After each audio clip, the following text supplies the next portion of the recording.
Good morning and welcome to the Capsule webinar about the AI revolution in marketing. I'm Simon Isaac. I'm the founder of Capsule.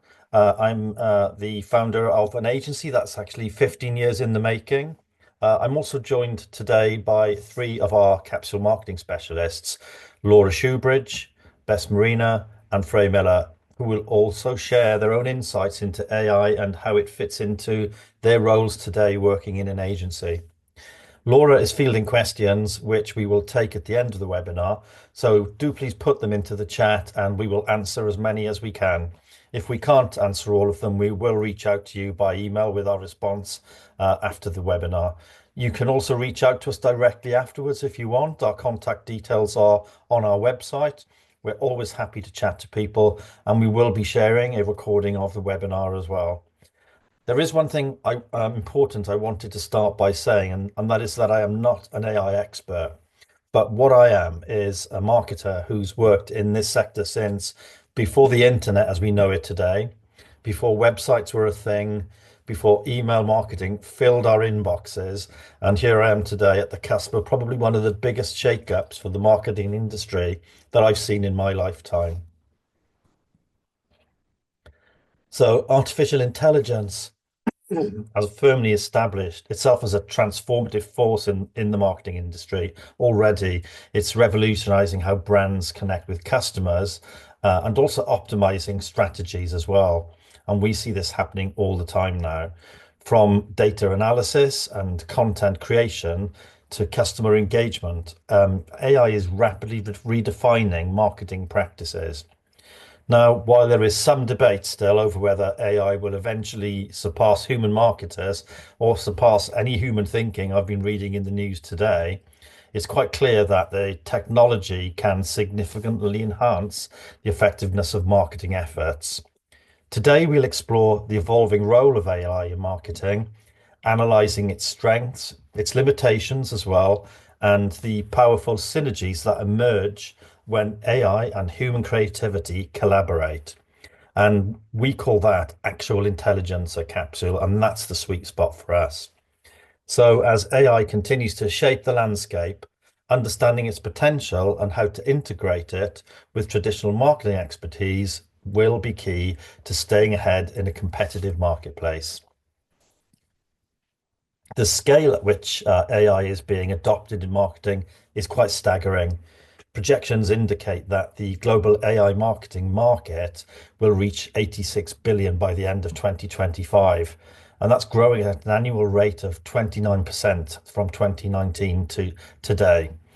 Currently, over 50% of marketers are already utilizing AI, with an additional 25% planning to incorporate it within the next 2 years. This data is from Salesforce, if anyone's interested. AI's impact on personalization is particularly noteworthy. 85% of marketers report that AI has significantly enhanced their ability to tailor content to individual consumer preferences. And I'm sure you're experiencing that all the time when you're online shopping or you're searching for content. Furthermore, people are leveraging AI-driven predictive analytics, and they've seen a really strong return on investment from this. In some instances, up to 3%. But AI is no longer a concept of the future. It's already a driving force in marketing. It's reshaping strategies across multiple sectors and in almost every industry. Now, one of the primary benefits of AI is its ability to automate time-consuming tasks, freeing up marketers to focus on higher level strategic work. That's the bit that we think is most important. AI tools are widely used in automation, handling tasks such as email marketing, social media scheduling, and lead nurturing as well. And we adopt and use those within our business, and we have done for a number of years actually. This is not something that's completely new. Now, AI-powered chatbots are also transforming customer service by offering instant personalized responses, enhancing the overall customer experience. I think this is still very early days, and getting human interaction when you need some customer assistance, I think is still critical. but it's evolving and changing really quickly. But AI's data processing capabilities go way beyond automation. By analyzing large volumes of data, AI can uncover insights that help marketers optimize campaigns and improve targeting, for example. Now, this includes identifying trends, customer behaviors, and content preferences that might be missed by human analysts, or, and I know from experience, actually takes hours of work to deep dive and establish what these trends look like. We've got some examples to share with you today as well, and I think it's important to see where AI in marketing works and where it doesn't work.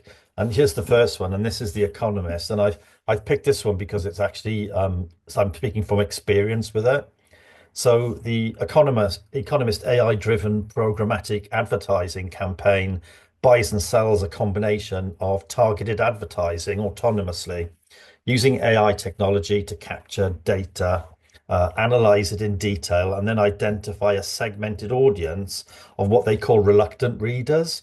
Now, using AI analysis tools, they deep dive into preferences and reading habits of target audiences, creating ultra targeted messages that actually go to that prospective audience. They've done this with me, and it's ended up with me taking out a subscription. Now, if you combine that with the creation of lookalike audiences, which a lot of you will be familiar from working probably in the metaverse with advertising, their strategies boosted their subscription level and readership levels way beyond what they expected. And AI has revolutionized the way brands personalize their marketing as well. By analyzing customer data, AI enables marketers to create highly individualized experiences, tailoring content to match specific customer needs and behaviors as well. And I always think back to that to the movie Minority Report, where, and this is like I think 15, maybe 20 years old, this movie, where they were delivering targeted content to the actors in the movie. And I thought, wow, is that ever going to happen? Well, it's here and it's happening now, and it's all AI driven. So this, this not only improves engagement, but also drives conversions as well, as over 85% of marketers from the research done by Salesforce, they've all confirmed that AI has significantly enhanced their ability to deliver personalized content. And we speak about this from experience as well. And I think, Bess, you've got something to share about this from your own working practices with AI too, haven't you?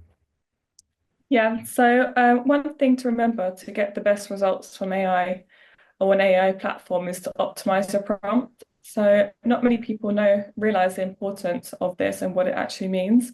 So in short, your prompt is what you type into the AI platform to get the result that you want. What I mean by optimized is that it needs to have detail. So put as much detail as possible so the platform learns exactly what you're after. This way, you can get the best results for your personalized content. You can even add to your prompt that the word ever evolving not be used, as this is a big telltale sign that an AI Mhm. software has been used. Not that there's an issue with this, but the word is just so overused. Yeah, I've experienced that myself as well. Thank you, Bess. This is another great example, and I mean, a lot of people use Netflix and other platforms to view content, but Netflix personalizes content recommendations.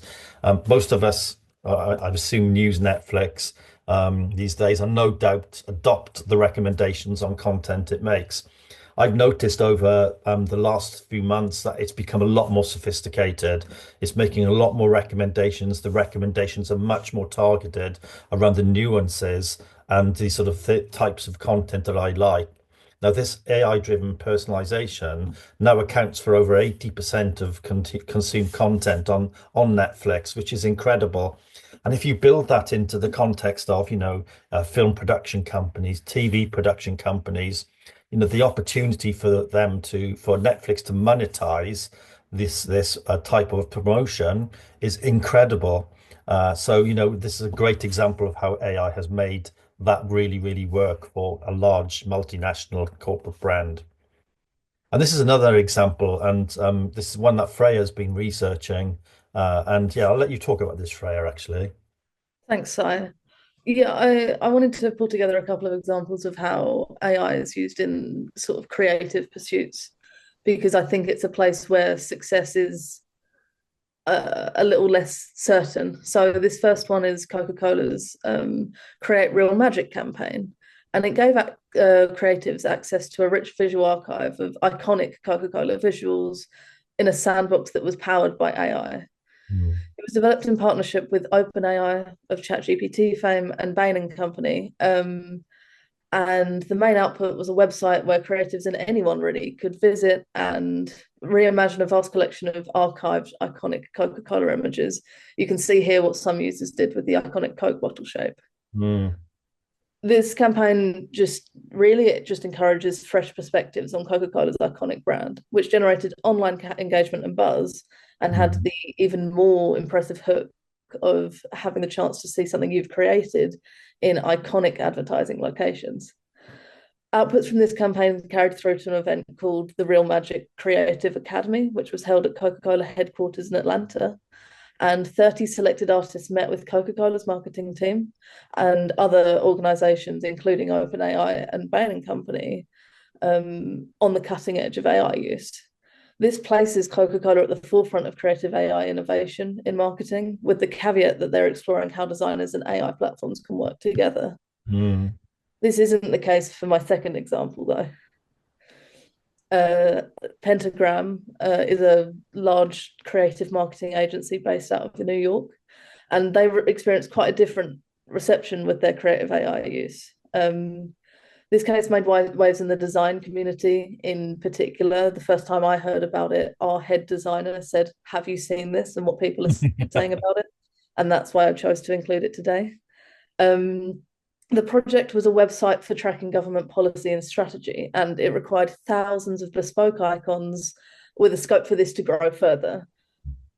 The project leader, Paula Scher, made the decision to create a visual language with a designer, input this into Midjourney, and then ask that Midjourney program to generate these thousands of icons. Now, as you can see, I don't know if these are completely effective. Partly designers were worried that a prolific agency using AI like this might devalue their work, because traditionally, as I'm sure Simon will speak to, you'd sit there and hand design all 1,500 of those icons. But there's a secondary issue around AI creative models, especially image generation models like Midjourney, being trained on stolen artwork. Again, there's an issue of sort of ethics with a larger agency endorsing this way of working without doing the due diligence to make sure the model that they're using isn't trained on stolen artwork. It could signal a worrying trend. Very true. I find that the prioritization of efficiency in this case has led to a lack of visual quality, but that's just my opinion. You might love how this looks. I don't feel that these background visuals or the hero illustration on that page is particularly striking or unique or high quality as you might expect from an agency that's world leading like Pentagram. It may be an issue of taste, but as of January this year, the visual design of the website is completely different. So I'll leave it up to you to decide whether it's a success or not. It's a great example, Freya. Thank you. And this is the thing. It's, that doesn't AI is there to help. It doesn't have all the answers for us. And for me, the challenges around, particularly around creativity, is where AI has got a lot to learn. In the realm of advertising, AI is proving indispensable, though there's no doubt about that. By processing vast amounts of data, it can determine which creative we can use, which bidding strategies we should adopt, what audience segments are most effective, and it enables us to continuously optimize campaigns as well. And that's the key thing. For example, AI-powered remarketing allows brands to target users who've already interacted with a product or a brand, actually boosting conversion rates. But it's the combination of human beings using their own skill and analytics that they've learned over the years, and bringing nuance to campaigns and optimizations that really works. But AI's lookalike audience capabilities through platforms like Meta also help brands, and they help us work with our clients to reach new customers who may share similar characteristics to their existing target audience, expanding reach more efficiently for us as an agency. Furthermore, AI optimizes ad performance in real time as well by adjusting bids, adjusting creative, and targeting to maximize ROI. And again, scale's a really important thing when it comes to AI and automation. And Nestle is a great example of scale content creation. They created content that offers personal value. And this has long been an arduous task for marketers. It soaks up budget, it offers paltry return on investment over the years, with things like, for example, targeted mail outs, email campaigns as well. But Nestle now utilizes AI-driven NLP, so natural language processing, that produces hyper-targeted content for its segmented target audiences. Now, combine this with new innovations that include things like virtual assistants, chatbot technology, and such like. Nestle really have created the icing on the cake, I think, in how they market. While AI excels at data analysis and optimization, it still lacks a fundamental component, I think, of successful marketing, and that's human creativity. But also within that comes, nuance and also emotional intelligence. Humans do bring intuition and creativity and empathy to marketing, qualities that AI can't replicate at this moment in time. Maybe it will one day, but creative insights, market intuition, and the ability to predict emerging trends are all areas where human marketers perform much better than AI. So while AI can analyze emotions, it cannot truly understand or connect with customers on an emotional level. Humans are skilled at crafting narratives that resonate deeply with audiences, making the human touch indispensable, I think, in what is, I would call, truly effective marketing. Now, AI will also make repetitive decisions, whilst a human being will bring a fresh perspective to the work being done each and every time. So rather than replacing human marketers, I think AI should be used to complement marketing skills. The future of marketing lies in collaboration, as it always has done, whether it's human to human or human to AI, where AI's data-driven capabilities enhance human creativity, empathy, and strategic vision. AI does empower marketers to make smarter, faster marketing decisions, but leaves room as well for human intuition to guide long-term strategy, which is what I said at the start. That's the important bit. And very often people dive into marketing without thinking about the strategy at the very beginning. So in essence, AI should not be seen as a replacement for human marketers, but a tool that enhances capabilities, enabling us to deliver more impactful, more data-informed and emotionally resonant campaigns. And there are, a number of benefits and limitations to AI as well. And, we consider some of the benefits and limitations as we are here in 2025, actually. Obviously, we expect things to change rapidly over the coming year. But some of the key benefits of AI, obviously, and where you can really enhance what you do in your role as a marketer or maybe a small business owner, or if you're a leader of people, is first of all data analysis. AI's ability to analyze vast data sets enables marketers to uncover insights and trends that drive smarter decision making, and quickly, but also at scale as well. And then there's the whole aspect of personalization, allowing for highly personalized marketing by predicting customer preferences, tailoring content accordingly. For example, through email platforms like HubSpot, which we use for our own marketing in our agency, as well as delivering campaigns for our own clients. And then there's, of course, the whole aspect of efficiency. As a business owner, something close to my heart, efficiency in what we do is crucial to deliver great work for our clients and to make sure that our team have everything they need to deliver a great job for our clients too. So automating repetitive tasks such as content creation, social media scheduling, and email marketing allows marketers to focus on strategy and creativity.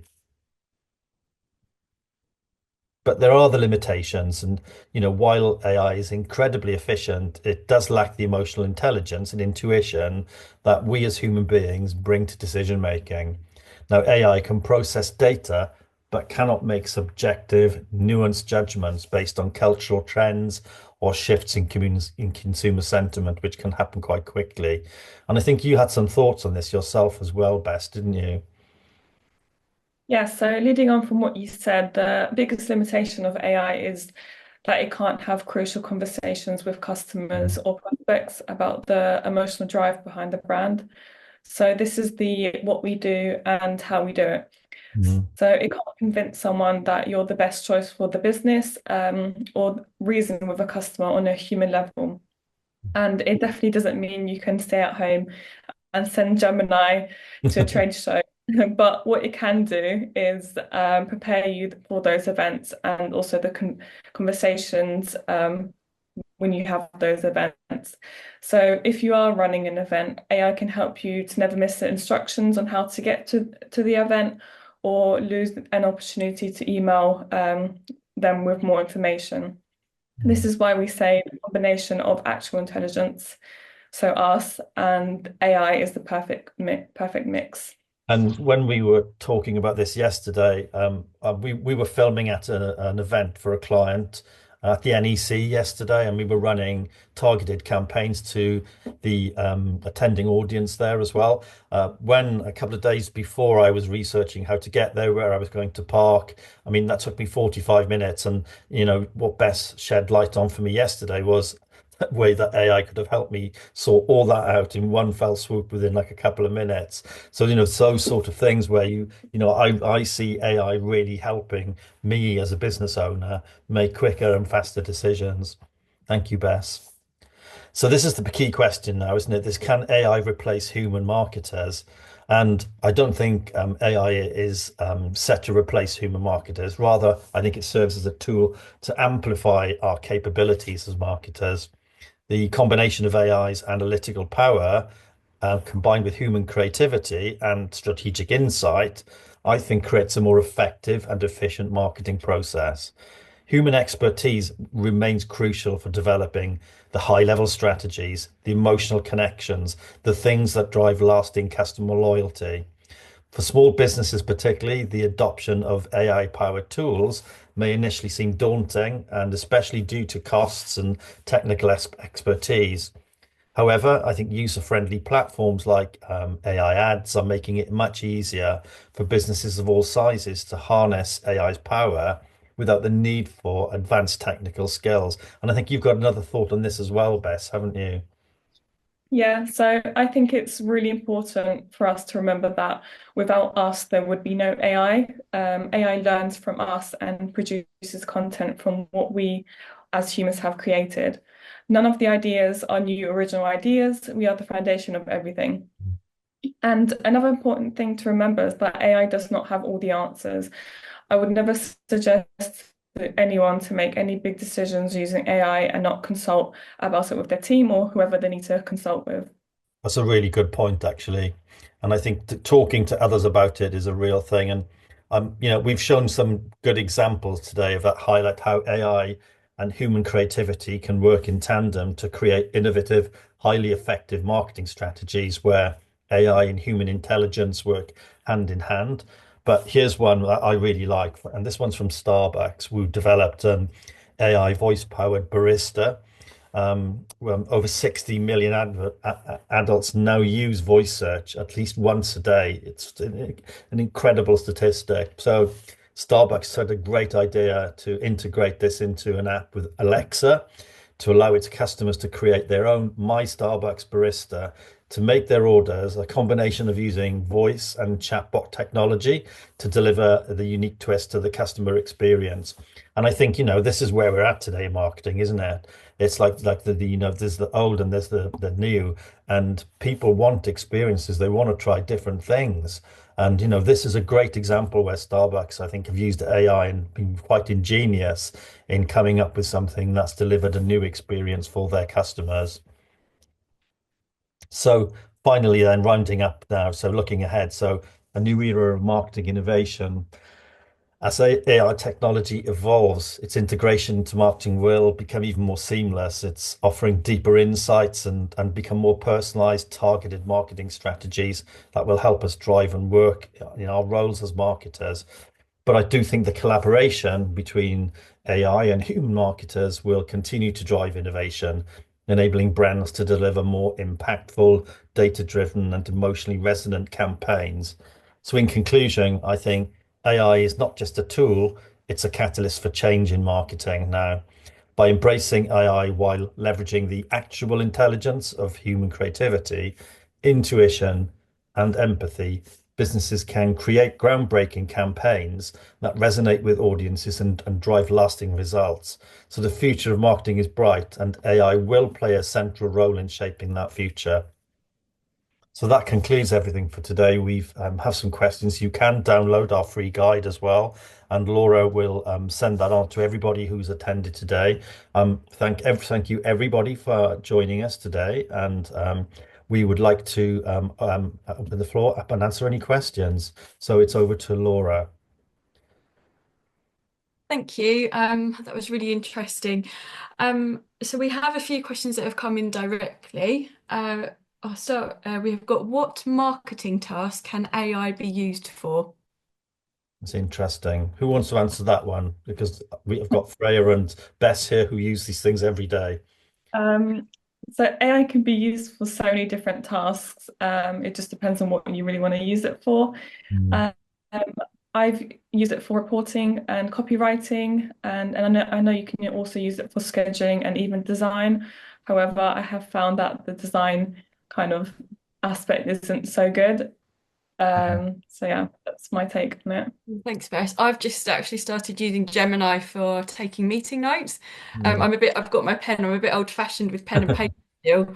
But that's been a game changer for me because Gemini is just recording really accurate Yeah. meeting notes.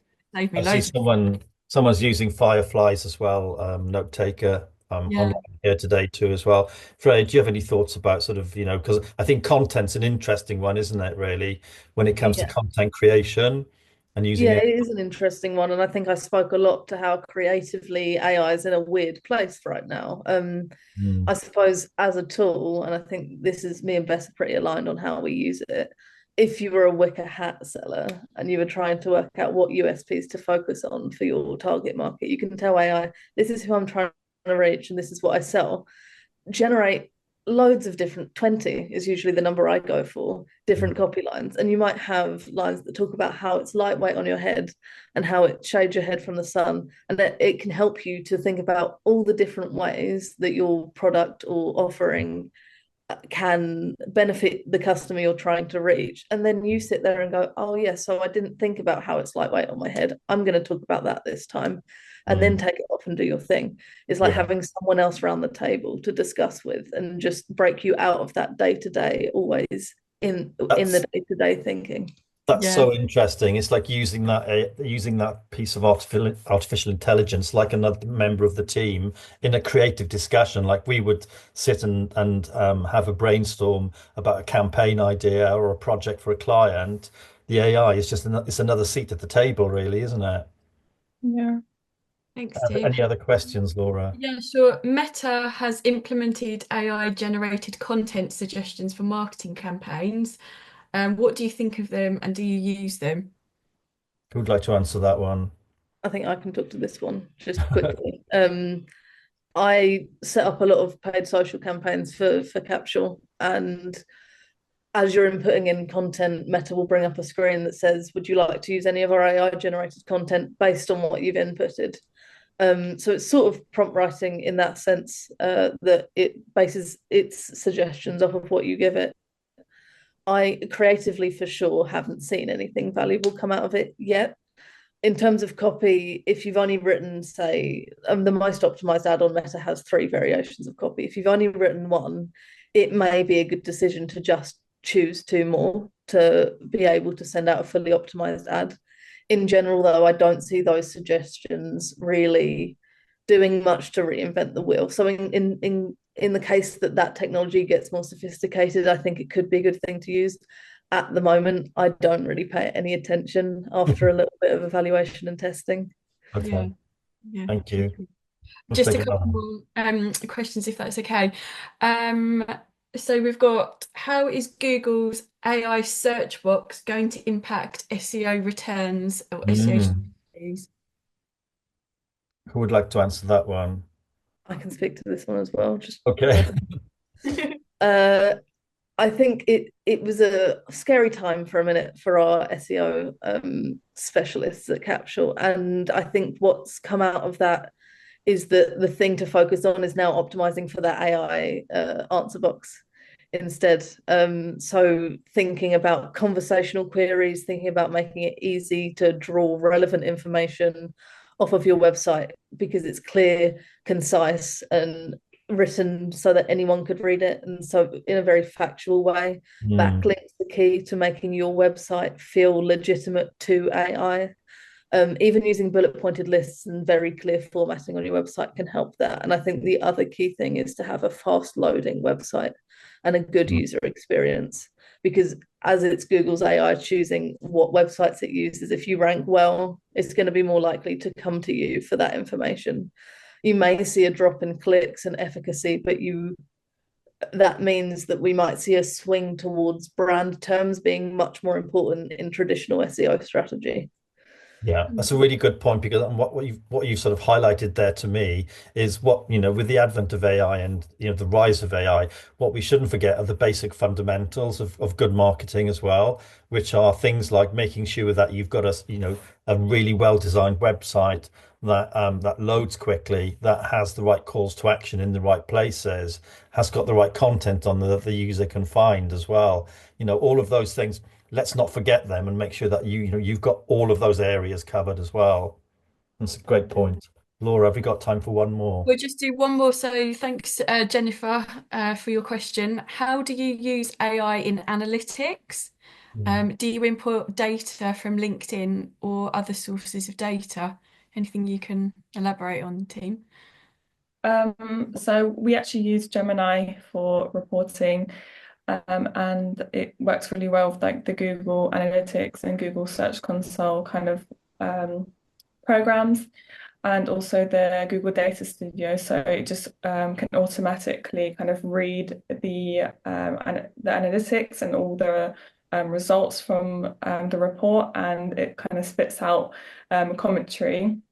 And it's really good because my brain is not mathematical, so it gives us really good percentages and really good numbers that I wouldn't have thought about when I would look at those numbers. So that's one of the ways I've used it and how other people can use it. And also with GPT as well.